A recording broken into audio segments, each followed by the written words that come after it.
So, this is the movie that beat La La Land at the 2017 Oscars for Best Picture. As La La Land was initially read out on the envelope, but it turned out they had made a mistake and it was actually this. Do I think this one deserved it? No, I think La La Land deserved it. I think it should have gone to La La Land. I feel like that film has been snuffed. Or at least for Best Picture anyway. But I am glad this is the first film with an all-black cast to get a Best Picture Oscar.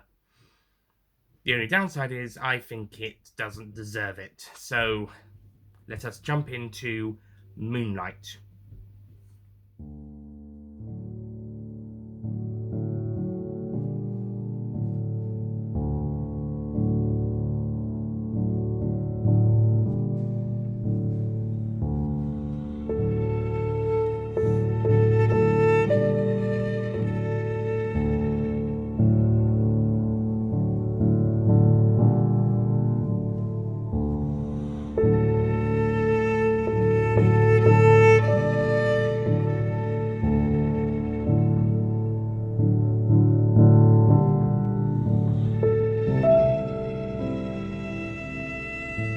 Hello ladies and gentlemen, Nick here and welcome to my review of the 2017 Best Picture Oscar winner, Moonlight. Like I said, I think La La Land should have won. If you want to know my thoughts and opinions of La La Land, go check my review of that out on my main channel. This is the 8th film I've watched the 8th film for my Multiplex Contemporary Popular Cinema module. So Moonlight. This film is consists of a full black cast, and as I mentioned at the start, I'm glad that I believe this is the first film that got an Oscar, that won Best Picture, that featured an all black cast and was directed by a black director.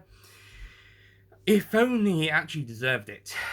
I'm glad that it's the first one with the all black cast and the black director to win, but unfortunately I just don't think this one did deserve it, besides for ticking the diversity boxes. I'll get into why in a moment, but the plot of Moonlight is basically we follow the story of this this one person called Sharon, who go from boyhood to teenagehood to adulthood in stages across the movie, and we're centering around his relationship with his drug-addicted mother, who's also abusive. If I mentioned that he had an abusive father at the end of the Booksmart review, it was actually an abusive mother. He doesn't actually have a father in this, but he does have a father figure in the forms of this drug dealer, and a alternative mother figure in the form of the drug dealer's girlfriend.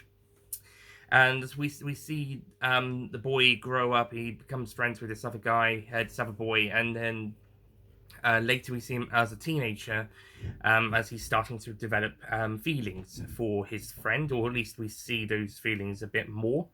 Although he's said to be gay when he was a boy, but he certainly finds he has those feelings when he is a teenager. Quite a bit of stuff goes down when he's a teenager, as he's getting bullied a lot by this absolute bastard. I think his name's Terrell. This bastard Terrell, and eventually leading to Terrell beating the shit out of Sharon, and then Sharon returning the favour by assaulting him, and ultimately as getting arrested for assaulting, going to a juvenile detention unit for a bit before coming out as an adult and going to work in Atlanta as I think he's said to be a drug carrier. I'm not entirely sure, but he's making up amends with his mum, and where he's getting back in touch with his friend. So that's more or less the plot of Moonlight, and to be honest, I thought this was going to be more interesting. I thought this was going to be a more interesting story about the life of a gay boy/man, and as we progress over their life, how they grow, I thought it was going to be a bit more interesting. And whilst it does sort of do that is basically the key frame of the plot, it's not really that interesting to me. I don't know why, but it just feels so dull. I thought this was going to be a bit more interesting, but no, I just can't really get into it. The most interesting stuff does come with the teenage years, but yeah, I just couldn't really get into this movie.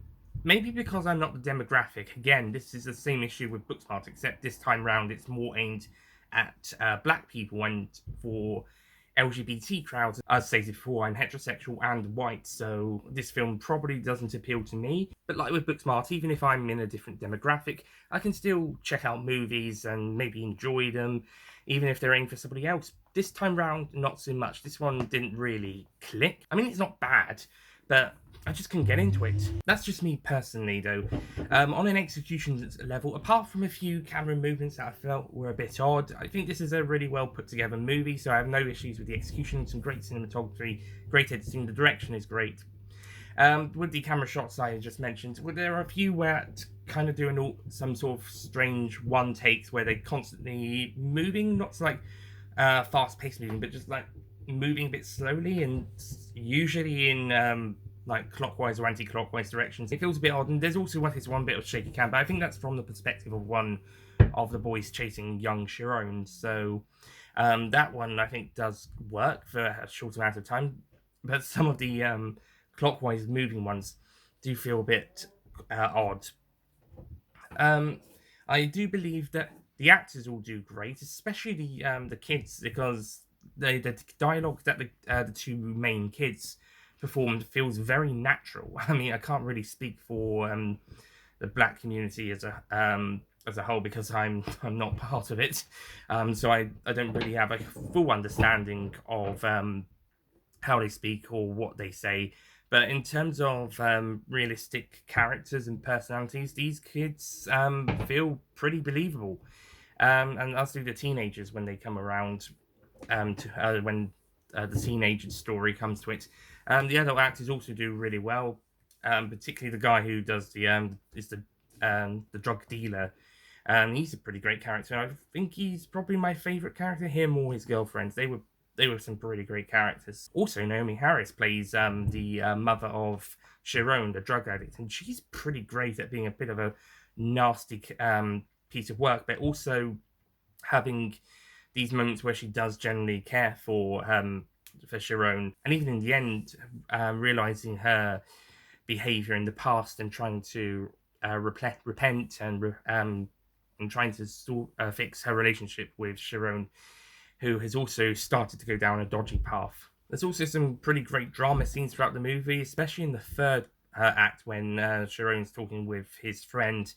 We have some pretty good scenes there, and I think the teenage stuff is probably the best stuff of the movie. Apart from the bit where Sharon hits the bully with the chair, I feel like if he was going to get back at the bully, I think he have ousted him. Yeah, he should have told on him to the principal instead of not only getting into trouble himself, but getting into even more trouble than what the bullies would have gotten into. And he's kind of screwed up his life more than if he had revealed the bullies. Yeah, Sharon, I understand. I get it. You're upset. You're confused. You're angry. But this is my pitch for how Moonlight should have ended, or at least Act 2 should have ended. Sorry about the noise. My pitch is that instead of walking into school whacking the bully with the chair, Sharon should have just either revealed the identity there at the principal's office the day before, or after another day where the bullies threaten him again, he then goes to the principal and reports on everyone except the friend that he likes. So that's how I would have ended Act 2, and then Act 3, maybe Sharon's still going down a dodgy path because of the influence of the drug dealer, but he at least doesn't get into trouble at the end of Act 2, and so his dodgy path feels more like not so good influence rather than a silly mistake. But yeah, it is very realistic and understandable. Oh well, I think anyway. But I do feel like Sharon should have gone a different path to what happened there. I think that's the one thing I would have changed on a story basis. The rest of the story pretty much works as it is. I just myself can quite get into it, but the chair whacking thing was the one thing I would have changed on a story level.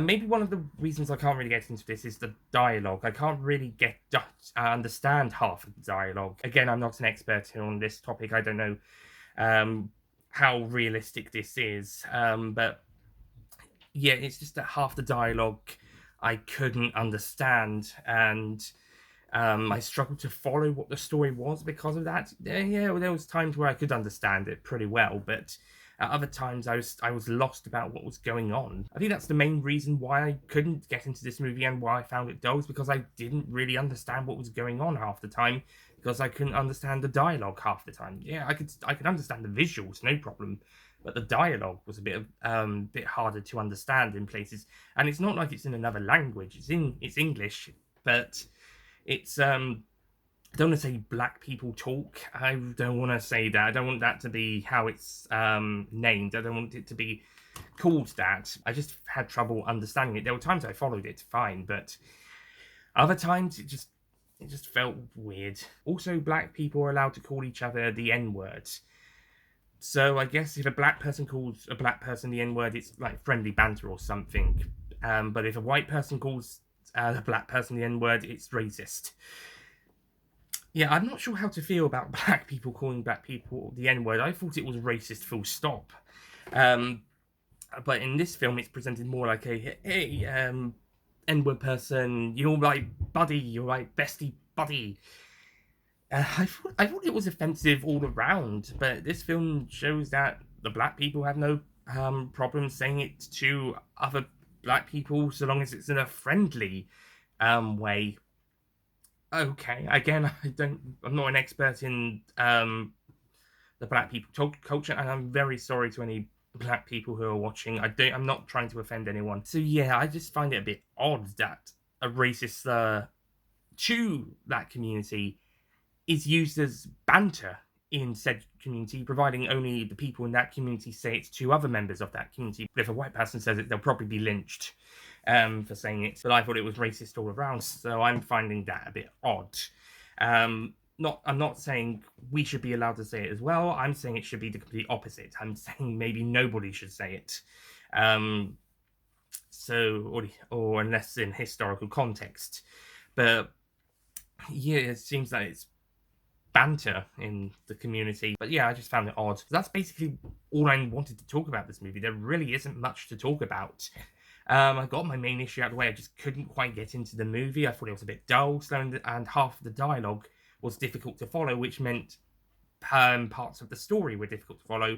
And overall, I found that apart from following this one person's life from boyhood to adulthood, it still didn't really have an awful lot going for it. And even the LGBT stuff about him being gay wasn't really at the forefront for most of the movie. There were points during the movie, and it was one of the motivations for him being bullied and for him being very close to his friend, and also maybe for his mother hating him, not hating, but saying nasty things to him in the earliest scenes. But apart from that, it doesn't really play a whole lot into the movie, so you could remove the LGBT stuff and change the reason why he's being bullied or being called names, and it wouldn't really change anything. So yeah, it doesn't really impact the story as much as maybe I was expecting. I feel like there's possibly better films about LGBT characters out there, although I don't know how many of them I've seen. But I'm prepared to be proven wrong. But I just don't think this one was quite the LGBT drama that I think it was trying to be. There were points, of course, but I don't think it quite succeeded at. However, on the slice of life of a black person growing up side of the movie, I think it achieved that very well. I just didn't follow the whole thing because some of the dialogue I couldn't understand, I couldn't follow, and I kind of got a bit lost of what was going on, and it was quite slow. And yeah, this is a drama, but it just felt very slow, and when I'm not understanding what's going on at parts of the time, then I'm going to find myself going to be a bit bored. So I will be giving Moonlight a 7 out of 10.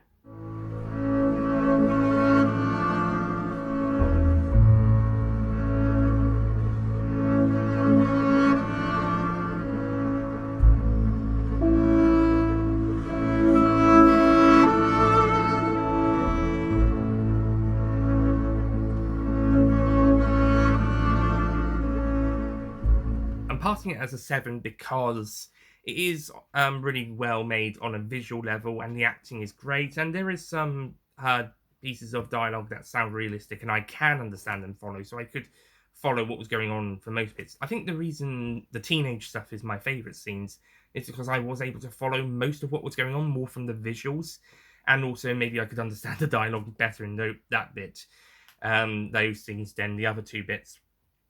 Though I do think the third bits did have some pretty great character drama stuff, and the first scene did introduce us to our main characters pretty well. So, yeah, it's a good film, but I just couldn't quite follow it all the way, and I couldn't quite get into it because of that.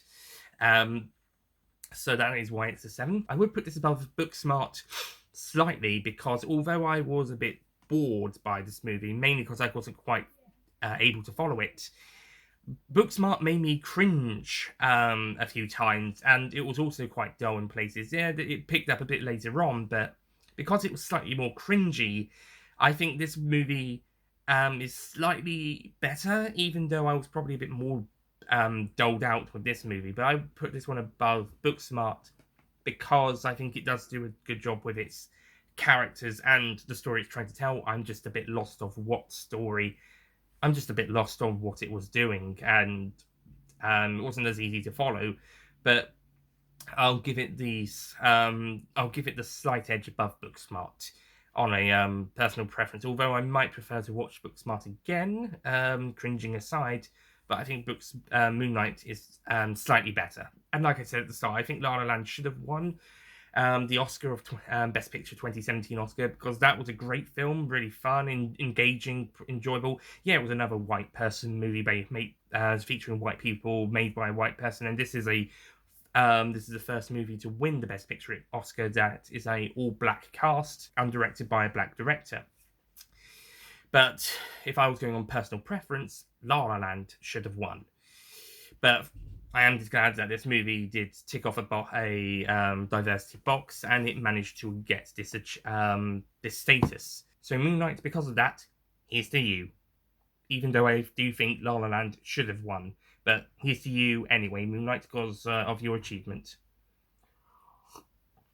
And like I said, I don't dislike it. I don't think this is bad. I just think it could have been a bit better. But I still liked it. So, yeah, I'm not going to slag it off or anything. I just had my issues with it. But I still liked it. And I praise everybody who made it. And I'm glad that it was the first full black cast and black directed film to win the Best Picture Oscar.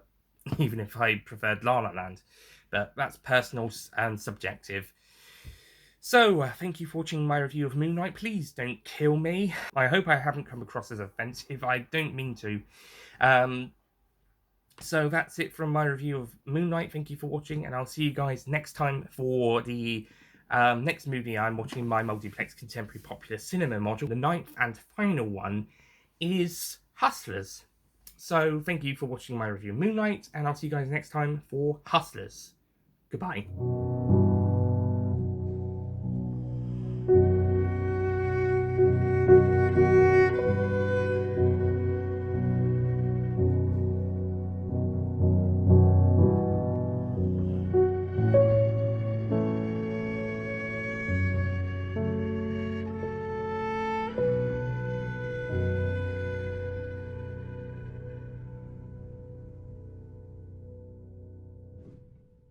Don't forget to click below to subscribe to the Nicholas Payne Retro YouTube channel.